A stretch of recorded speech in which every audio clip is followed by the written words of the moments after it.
우리나라는 그까지는 못 가더라도 이런 것들이 아직 인프라가 준비되지 않은. 그러니까 이게 이제 한편으로 보면 건강보험이라는 제도가 우리 국민들에게 굉장히 이렇게 깊이 자리 잡고 있다 보면 건강보험으로 커버가 안 되는 네.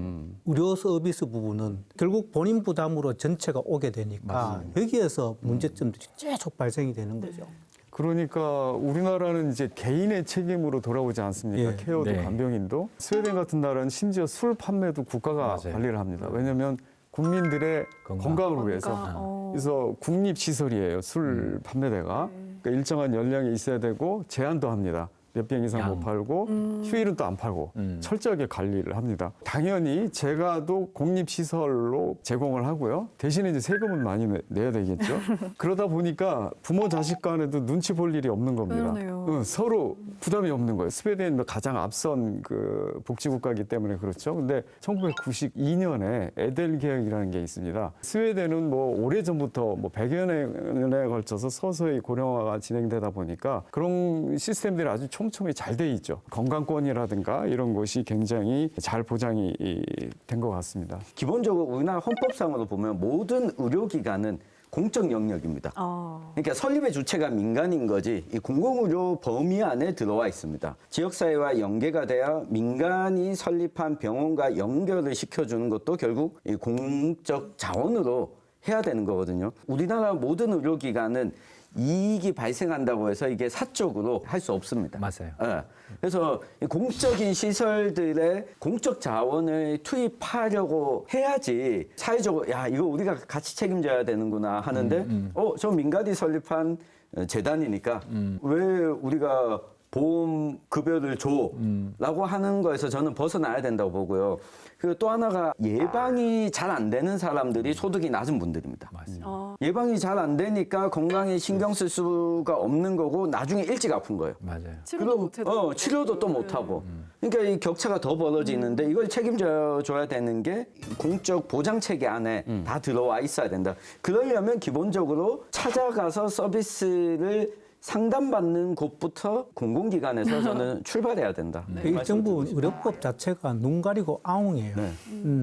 현실적으로 그렇게 실현되지 않는데 법적으로 이렇게 두고 있는 거거든. 정부에서도 다양한 의료 서비스를 제대로 제공하기 위해서는 많은 예산이 필요한데 건강보험이라는 재원을 가지고 결국 이걸 하고 있단 말이에요. 그럼 건강보험 여율을 소득 대체 단 0.1% 올리는 것만 해도 우리 국민들은 또 엄청난 저항을 가지고 있는 거죠. 소득 대체한 건강보험료율이 올라가는 걸 싫어하지만 내가 당장에 그 비용을 부담해야 되는 환자 입장이나 환자 가족의 입장이 되고 우리 부모를 좋은 노인시설에서 케어를 받도록 하려면 돈이 사적으로 필요하다는 부분이 있는 거죠. 이걸 정치권에서 적극적으로 국민들에게 동의를 구해 나가는 그러면서 어쩌면 전문인들이 꾸준히 국민들을 위해서 또 정부의 정책을 결정하는 분들에게 꾸준히 홍보를 해주셔야 된다. 이런 생각이에요. 그 세금 부담 문제에 관해서는 일단 신뢰의 문제라고 봅니다.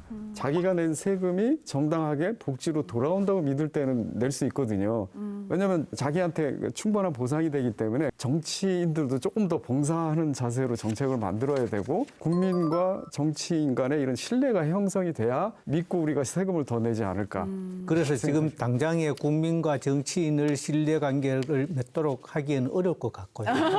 교수님과 이렇게 직접 운영하시는 분들이 신뢰가 생길 수 있도록 더 많이 노력을 해주셔야 될 것 같아요. 모두가 노력해야 되는 네. 부분이. 제가 한 가지 더 말씀드리고 싶은 건 이제 예방에 관한 걸 말씀을 해주셨는데 일본의 예를 들면은 그 운동만 열심히 해도 보험 수가가 나옵니다. 그다음에 낙상 예방, 근력 예방, 뭐 치위생 예방해서 급여화가 돼 있거든요. 이게 제도화가 돼야 민간에서도 부담 없이 이런 예방 활동을 할 수가 있는데 그걸 개인이 부담해서 하라면은 이게 잘 안 되거든요. 사후 약방문이라고 일이 생기기 난 다음에 수습하기가 어렵지 않습니까? 근데 예방은 훨씬 적은 비용으로 건강을 유지할 수 있기 때문에 정책도 그런 방향으로 앞으로 실제 건강보험공단에서 그런 노력들 실제 해요. 주기적으로 건강진단. 건강검진 그렇죠. 받도록 하고 그 네. 비용을 건강보험공단에서 지원하고 네. 뭐 노인정이나 또 네. 이런 시설들 찾아가서 운동 프로그램 또 여가 프로그램 이런 것들을 비용을 들여서 하거든요. 네. 그런데 국민 기대치에는 그게 못 미치겠죠. 이게 좀 예. 확대돼야 되겠죠. 예. 네.